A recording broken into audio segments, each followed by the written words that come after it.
Is this an awesome update when it comes to Zebec? Arguably, I would say yes. And the reason why, even though nothing I say is financial advice, is because Zebec very recently announced how ZebecNet, which is powered by World Mobile, it launches on February 23rd.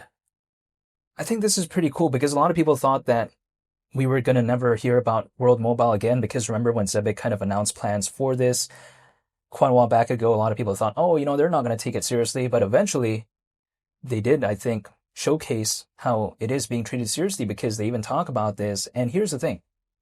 This is supposedly a decentralized mobile network that's focused on like eSIM connectivity and as well as having an aspect of payments. So I do find this to be pretty interesting and I find this to be pretty cool because they say that it's going to be in over 100 countries.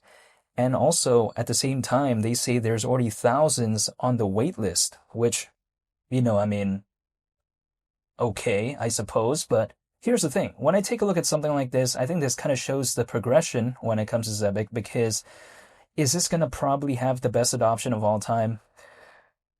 Hypothetically, probably not, but at least they're doing something.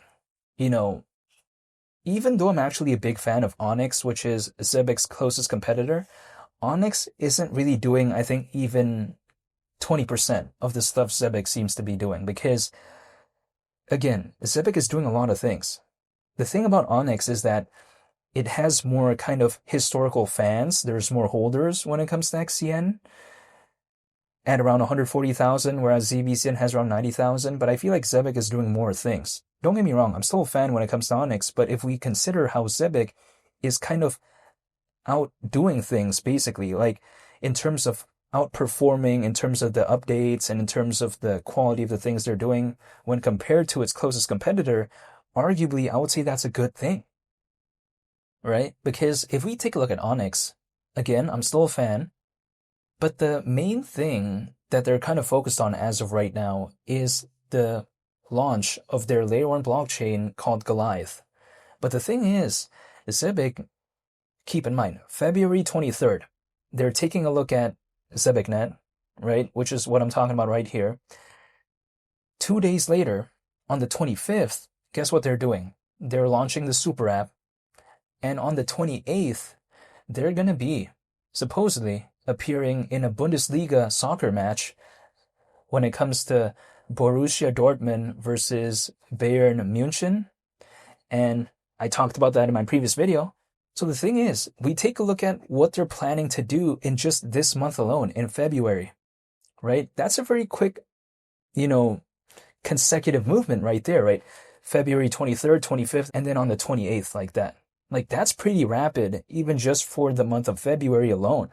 So yes, ZBCN is around 47.5 times lower than 10 cents, but there's been actually a slight recovery when it comes to ZBCN ever since my last video. Could it have something to do with this? Again, the announcement of the planned launch of the ZebecNet?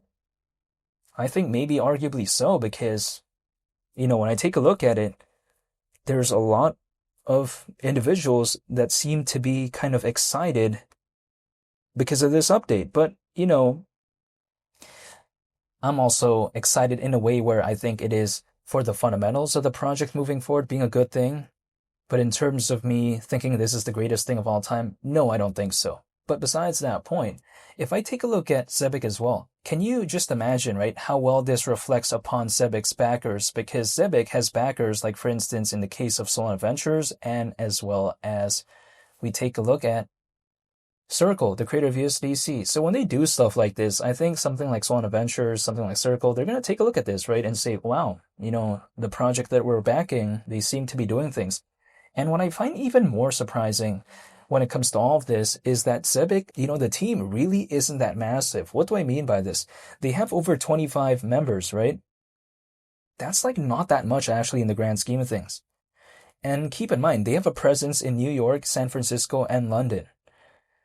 So the thing is, we got to consider, in terms of like having a presence in those 3 major cities, and then not even having such a large team in terms of the quantity, that's very impressive. I feel like it's a very lean operation. I feel like it's very streamlined, right? Where they don't have such a arguably large amount of overhead in terms of the amount of salary that they have to just keep paying, because a lot of teams out there, it's very massive, and some of them aren't even as big as Zebec, and the team is like still very massive, right? So at a market downturn, sometimes they do layoffs, sometimes they have to trim down other aspects of the project. But I think Zebec kind of had the right sort of plan to begin with, because having a team of over 25 members, which again isn't even that many to begin with, that allows sometimes a project to survive at times when the market isn't necessarily doing the best. Because sometimes when the market's not doing the best, guess what happens? Sometimes revenue drops, right? Attention drops.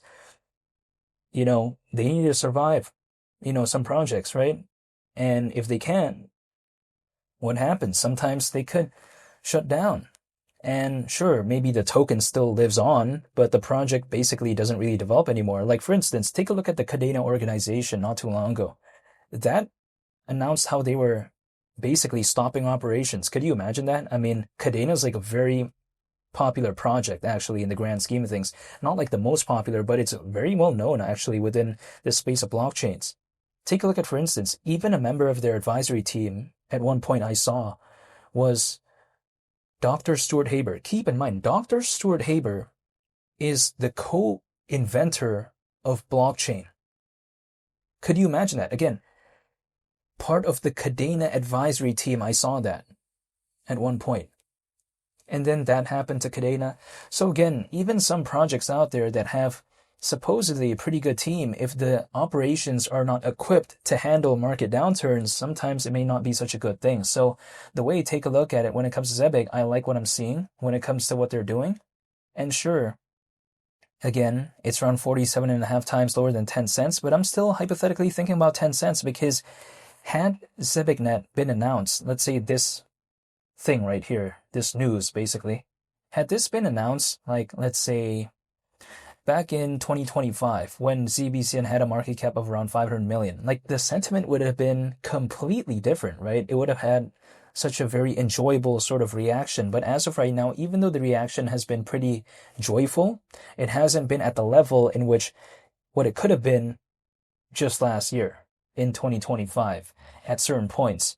So the way to take a look at it is that I still sometimes have this lens where I take a look at the impact that this could have for the project, and not just only associate it with the charts when it comes to ZBCN. Because if I just associate everything that Zebec is doing as of right now to the charts, it would look very like disappointing, right? It would feel like, oh wow, they're doing all this, but then the charts are low. But then it's like a bunch of projects are having a pullback. Take a look at XLM, take a look at XDC, take a look at XCN, which again is Zebec's closest competitor. Take a look at XPR, take a look at Swiftcoin, even Stellar in terms of the attention. That's also not as much as it was before. So it's not like it's only just ZBCN, and that's just even within ZBCN's own niche, right? The niche of global trade and finance. Imagine something else like an Ethereum, like a Bitcoin, that's having a pullback. So really, in the grand scheme of things, it's not like Zebec's the only one that's experiencing that. A lot of other projects are. And yeah, I just don't want to give up personally. I'm still, wanting to dollar cost average once per month. That's it. Not telling anyone to do anything, but that's just kind of my sort of thing as of right now. That's what I'm doing. I'm just going to stick with that. As long as I still like the project, as long as I still like what it's doing, I'm still going to believe. And I'll wait and see. If I have to wait, I'll wait. That's the way to take a look at it. I might have to wait for quite a while, but I'll still wait anyways, right? This is just my mindset. I just don't want to give up. But again, this is just my outlook. And yeah, I want to say thank you for watching. I hope you all have a very nice day. It's been Lee the Captain, and feel free to like the video if you liked it, and feel free to subscribe if you want to stay tuned for more updates when it comes to Zebec. And again, thank you for watching. It's been Lee the Captain, and hopefully I'll see y'all on the next video. So I'm out. Peace. Bye.